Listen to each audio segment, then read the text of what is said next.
Okay, here's a review of the Hyperwire Performance black box. It's made by Dustin Holloman. You can find him on JK Forum. I hooked up with him and told him what I wanted, and he sells this box that I found out about from some of the people on the forum, and spent the last couple of well, actually taking my time putting it in. I will tell you, Justice has been really good. I've called him a couple of times. He answers the phone and kind of held my hand through some of the install. This is the box that he puts together.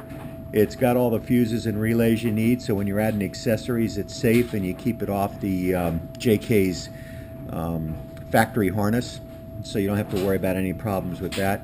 He puts it in with the fuses, all the relays in, and it's in a Buzzman box. It's waterproof. Once you put the lid on the top and get it all fastened in there, it's going to be good if you decide you're going to cross any water or forage. So does a nice job with it. Bundles all the wires real nicely.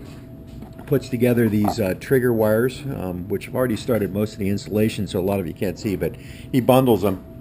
And these are the actuator wires that actually go to the accessory, and they're bundled. The wires here match the same color as the wires that are in the trigger. And what you do is you come along the side rail here and go right through the firewall. Back in there's a hole, and you bring it into the cab of the Jeep. Once you get into the Jeep, you just come over right through. I put this panel back on, but you can see it. There's a little piece of foam right in here. Just kind of stuff a coat hanger through there, pull the wiring through, and then I ran the wiring back up underneath here behind the glove box, and I left plenty of it, so if I do have to pull the switches up, I can actually pull them up into my lap and work on, which made it a lot easier. I will tell you, one of the real problems that I had was getting this Daystar panel into place. They say the other one just pops off and pop it back on, but it really isn't that simple.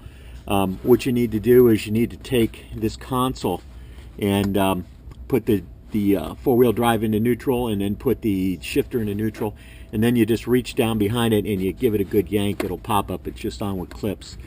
The problem I had, though, was I disconnected the battery to start to put the black box in, and then I couldn't get it out of gear, so I had to reconnect it, get it out of gear, and pull it in. So make sure you do that first. And then when you go to put the Daystar switch panel back in, you're going to have to do the same thing. So you might as well just leave that loose while you go into the installation. All in all, the installation's been pretty good. I've had a couple questions, so I just called Dustin. He answered the phone and walked me through some of the process.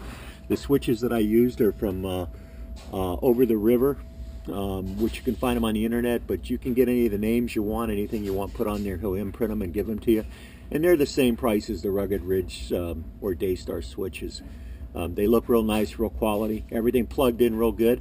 And I'm going to spend the rest of the afternoon putting some lights on the front and putting this thing to the test and seeing how it works and firing it up. So the next one I'll have will hopefully be the successful completion of this project.